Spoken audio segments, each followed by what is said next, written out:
Bridge কেন use করি? অনেক বুঝার কথা বলে ফেলতেছি, ইজি কথা বলেন। লেয়ার 3 আর লেয়ার 2 পার্থক্য তো বুঝুন সবাই। পার্থক্য কি? লেয়ার 2 কি নিয়ে কাজ করে, লেয়ার 3 কি নিয়ে কাজ করে? লেয়ার 2 কাজ করে ম্যাক নিয়ে, লেয়ার 3 কাজ করে আইপি অ্যাড্রেস নিয়ে। লেয়ার 3 তে থাকে কে? রাউটার, আর লেয়ার 2 তে থাকে হচ্ছে সুইচ। আচ্ছা, এই একটা ম্যাকরোটিক রাউটার, এটা 2 নম্বর পোর্টে আপনার ডিসিপি করেছি না? এই 2 নম্বর পোর্টে আপনারা ডিসিপি করছেন। তাহলে এখানে একটা সুইচ লাগানোর পর যদি পিসি গুলো লাগান, নেটওয়ার্ক যদি হয় 10 10 10 0/24, সবাই এই সিরিজ থেকে আইপি পাবে। আচ্ছা, যদি আমি 3 নাম্বার পোর্টে এই সেম নেটওয়ার্ক দিয়ে ডিসিপি করতে চাই, পারবো? এখানে যদি রানিং রাখতে চাই পারবো না, চেঞ্জ করে দিলে এটার মধ্যে পারবো, তখন আবার এটাতে পারবো না। আমি চাই এরকম কিছু করতে, অর্থাৎ আমার রাউটারে ধরেন 1 2 3 4 নাম্বার পোর্ট আছে, এই তিনটা পোর্টে আমি একটা ডিসিপি চালাবো যাদের নেটওয়ার্ক সেম থাকবে 10 10 10 0/24। ঠিক আছে? এখন নরমালি আমরা যেভাবে করি আইপি বসাই ইন্টারফেসের উপরে, সেভাবে কি পারবো? কি মনে হয়? সেভাবে আসলেই হবে না। কারণ হচ্ছে কি, লেয়ার 3 ইন্টারফেসে যখন আপনি একটা আইপি বসান, ওই ইন্টারফেসেই বসান। আপনি 2 তে বসাইলেন, এটা 2 তেই থাকবে, 3 তে বসালেন 3 তেই থাকবে।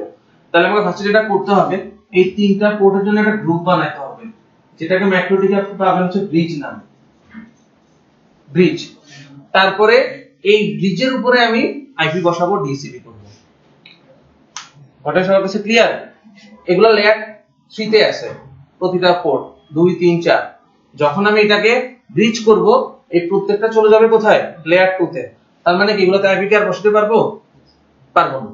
আইপি যদি বসাতে না পারি, কোথায় বসাতে পারবো? ব্রিজে বসাতে পারবো। সুইচের মধ্যে ভিলেন করছেন না? ভিলেনে আইপি বসানো যায়, কিন্তু সিসকোর সুইচে কখনো দেখছেন ইন্টারফেসে আইপি বসাতে? লেয়ার 2 সুইচগুলো যেগুলো, ইন্টারফেসে আইপি বসাতে পারার কথা না। আপনি এই কমান্ডটাই পাবেন না, আইপি অ্যাড্রেস, এই কমান্ডটাই ইন্টারফেস কমান্ড দিয়ে পাবেন না। কিন্তু যদি আপনি ভিলেনের মধ্যে ঢুকেন, সেখানে আপনি এখানে আইপি বসানো যায়। হ্যাঁ, তো এরকম সেম জিনিসটা যখন আপনি এখানে ব্রিজ করবেন, এগুলোর মধ্যে আর আইপি বসাতে পারবেন না। আমি একটু দেখাবো, লাল হয়ে থাকবে, কাজ করবে না। মানে যখন ব্রিজ করবেন তখন এগুলো লেয়ার 2 মোডে চলে গেছে, যা বসাতে হবে এই ব্রিজের উপরে বসাতে হবে। কনসেপ্টলি ক্লিয়ার সবাই? আর সিনিয়রটা হচ্ছে এরকম, আমি এখানে সুইচ লাগাইতাম, আমি সুইচ লাগাবো না। আমার 3টা পিসি আছে, তিনটা আমি 2 3 4 থেকে লাগাবো, সবাই সেম ডিসিপি তে থাকবে। বা এমন হতে পারে আপনার ফ্লোর আছে 3টা অফিসে, একতলা দোতলা তিনতলা, এই আপনার রাউটার 3 ফ্লোরে 3টা কেবল গেছে সুইচে, এরকম সিনারিও। এখন যদি আপনি এরকম করতেন যে একটা থেকে নিয়ে বাকিগুলোকে অ্যাড করে দেন, তাহলে সবাই সেম ডিসিপি তে থাকলো। কিন্তু আপনি চাচ্ছেন না, এটা এমন একটা কন্ডিশন আছে সবগুলা কেবল এভাবে আসছে, এখানটা সুইচ লাগাতে হবে। কিন্তু আমি সুইচ লাগাবো না, আমি ডাইরেক্ট রাউটারে দিতে চাই, যাতে আমি ইন্টারফেসগুলো ডাইরেক্টলি আপ ডাউন দেখতে পারি, এই কেবলটা কি আপ আছে না ডাউন আছে। যদি এরকম সিনারিও করে ফেলে রাউটারের পরে সুইচ, তাহলে কি আমি বাইরে থেকে দেখতে পারবো এই 3টা পোর্ট আপ আছে কিনা, নন ম্যানেজেবল সুইচ। কিন্তু ডিরেক্টলি যদি ম্যাক্রোটিকে লাগাই, আমি দেখতে পারবো। মনে আছে এই যে ইন্টারফেসের ভাষায় আর মানে কি বলছিলাম? আর মানে রানিং, আর যদি বন্ধ থাকে এখানে কিছু থাকবে না। আর যখন ব্রিজ করবেন তখন এগুলো এরকম এস হয়ে যাবে, এস। রানিং থাকলে আর থাকবে, নাহলে আর থাকবে না। তার মানে কোন পোর্টে যদি আর এবং এস দেখে, তার মানে কি রানিং এবং এটা ব্রিজের আন্ডারে আছে। যদি শুধু আর দেখায়, শুধু এস দেখায়, ব্রিজের মধ্যে মেম্বার কিন্তু রানিং না। আর যদি কিছুই না থাকে, এটা লেয়ার 3 কিন্তু এটা রানিং না। ক্লিয়ার? এই 3টা স্টেটে দেখায়, আর আরএস আর হচ্ছে এস, এই 3টা মোড দেখাবে। যদি বুঝেন, কাজ শুরু করি।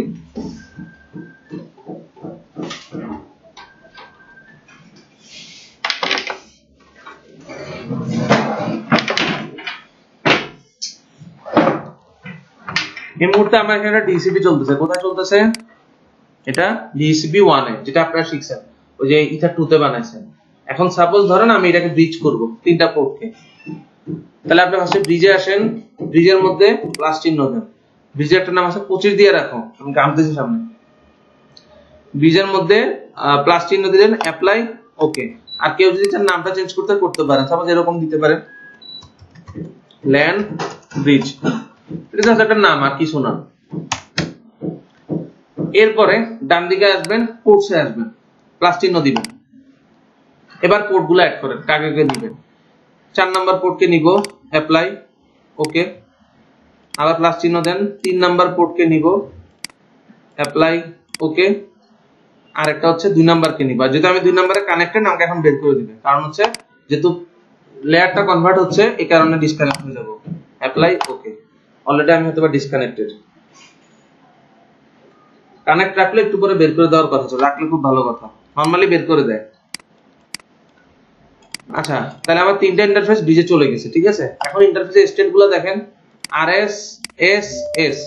এস মানে হচ্ছে এই তিনজনই একটা ব্রিজের আন্ডারে আছে, তার মধ্যে 2 নাম্বার পোর্টটা রানিং, এজন্য এটার মধ্যে আর দেখাচ্ছে।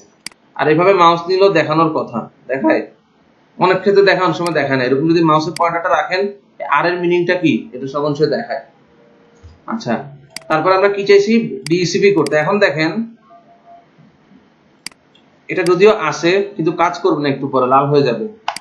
এটাকে আপনাকে বসাতে হবে হচ্ছে ওই যে ল্যান্ড ব্রিজের উপরে, যেটার গ্রুপটা আমি তৈরি করছিলাম, ল্যান্ড ব্রিজের উপরে বসালাম, অ্যাপ্লাই, ওকে। তারপর আইপি ডিসিপি সার্ভার, অলরেডি দেখেন এটা লাল করে দিয়েছে, মানে স্লেভ ইন্টারফেসে চলবে না, যেহেতু এটা লেয়ার 3 ইন্ডিপেন্ডেন্ট পোর্ট না। ডাবল ক্লিক করেন, ইথার 2 তে চলতেছিল, এখন কোথায় চালাবো, ল্যান্ড ব্রিজের উপর, অ্যাপ্লাই, ওকে। এখন চলবে, ডিসেবল করি, এনাবল করি, কি সমস্যা, ডিসকানেক্ট হয়ে যায়।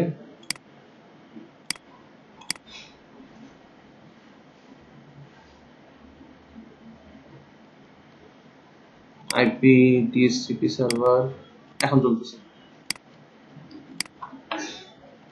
তাইলে আমার এই 3টা পোর্টকে আমি কি করলাম, ব্রিজ করলাম, তার মধ্যে একটা ডিএসসিপি সার্ভার চাইলাম। আপনি চাইলে নরমালি আইপি অ্যাড্রেসে বসাতে পারেন। সুবিধাটা কি পাবো, আমি যে একটা নেটওয়ার্ক ইউজ করছি, এই একটা নেটওয়ার্ক দিয়ে এখন 3টা পোর্টে কাজ করবে। অর্থাৎ আমার ল্যাপটপটা আমি যে কোনো পোর্ট দিয়ে লাগাই, সেম সিরিজ থেকে আইপি পাবে। এবং সেম সিরিজ বলতে কি, যদি ম্যাক বাইন্ডিং এর কথা মনে থাকে, এই মুহূর্তে আমার জন্য লিজে কত আছে, 54, যেই পোর্ট দিয়ে লাগাই আমি 254 পাবো। বুঝতে পারতেছি? আসলে একটু ভেরিফাই করি, কয় নাম্বার পোর্টে আছে, 2 নাম্বারে, তাহলে 4 নাম্বারে লাগাই।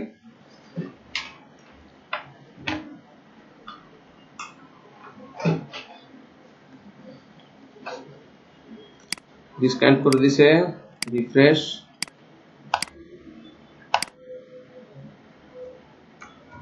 আইপি অলরেডি পাইছি, কত বেশি দেখি, দেখছেন 10.10.54 পাচ্ছি। অর্থাৎ আপনি যে পোর্ট দিয়ে লাগান, আপনি ওই সেম সিরিজ থেকে আইপিটা পাবেন, যেটা আপনি ডিজেল উপরে তৈরি করছেন, 10.10.10.254।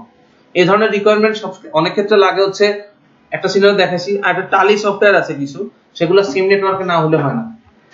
অর্থাৎ এই 10 নেটওয়ার্কে আপনি ব্লক ইউজ করছেন, সবাই এই নেটওয়ার্কে থাকতে হবে, নাহলে টালি সফটওয়্যারটা কাজ করে না। এরকম একটা রিকোয়ারমেন্ট আমি দেখছিলাম আর কি। তো সেসব জায়গায় আপনার এই ব্রিজটা প্রয়োজন হবে। নরমালি ব্রিজ আপনার প্রয়োজন নাই, আমরা ইন্ডিভিজুয়ালি প্রত্যেকটা আইপি সেট করি। কিন্তু এরকম যদি সিনারিও হয় যে না, আপনি আপনার মাইক্রোডিক একটা সুইচ বানাতে চান, সেক্ষেত্রে আপনি ব্রিজ রাখছেন। অর্থাৎ এই 4টা পোর্টকে যদি আমি ব্রিজ বানাই দিই, তাহলে কিন্তু এটা একটা সুইচ, ঠিক না? হইতে পারে না এরকম, আমারও অনেক সিচুয়েশনে দরকার পড়ছে যে একটা মাইক্রোডিক শুধু সুইচ হিসেবে কাজ করবে, আমার কাছে সুইচ নাই, তাহলে আমি এটাকে সুইচ বানাতে পারতেছি। সিসকোতে আমি এই ফিচারটা আছে নাকি জানি না, তো মাইক্রোডিক এটা আছে, ঠিক আছে। কারো কোনো কোশ্চেন আছে? বুঝছেন সবাই? আচ্ছা, যদি বুঝেন, ব্রিজ এখানে শেষ। আর এনটিপি তো বলছি, সিস্টেম থেকে যদি এসএনটিপি ক্লায়েন্টে যান, এখানে হচ্ছে এনটিপি সার্ভার আইপি অ্যাড্রেসগুলো বসাবেন। আর সিস্টেম থেকে যদি ক্লকে যান, ক্লকের মধ্যে টাইম জোনটা সিলেক্ট করে দিবেন, শেষ। আর যদি কেউ ম্যানুয়ালি সিলেক্ট করতে চান, ম্যানুয়ালিও করতে পারেন, ম্যানুয়ালির অপশনটা আছে, দেখাইছি। আপনি হচ্ছে অটো টাইম জোন ডিটেক্ট বাদ দিয়ে দিবেন, ওখানে এনটিপিটা উঠাই দিবেন, সিস্টেম থেকে এনটিপি কই এসএনটিপিটা ডিসেবল করে দিবেন, তারপরে আপনি আপনার মতো টাইম সেট করে রাখতে পারবেন। কিন্তু যদি এসএনটিপি এনাবেল থাকে, আপনি যতই ম্যানুয়ালি ম্যানিপুলেট করেন, একটু পরে দেখবেন আবার আগের জায়গায় চলে গেছে, ঠিক আছে। যদি বুঝেন